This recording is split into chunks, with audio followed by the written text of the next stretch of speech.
ngai le pe dongaru te mal somna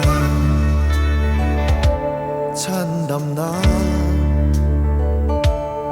that na te tong turin lalpa churot van la nang ni thok rin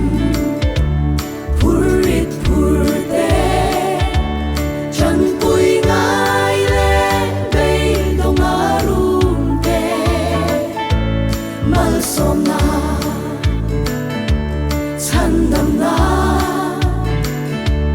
chat na te dong turin lalpa churon van la kho ngai na ro pui kanun shoi tu ani kho ngai na rin o iswan ne zo kho ngai vanga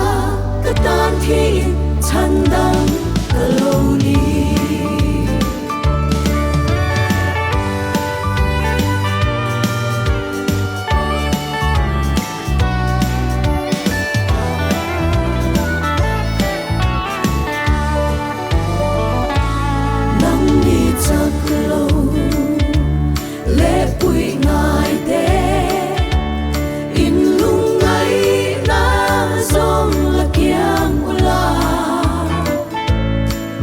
sona chan dam na chat na te dong tu ri la pa chu ron pan la kho ngai na ro pui kanun shoi tu ani kho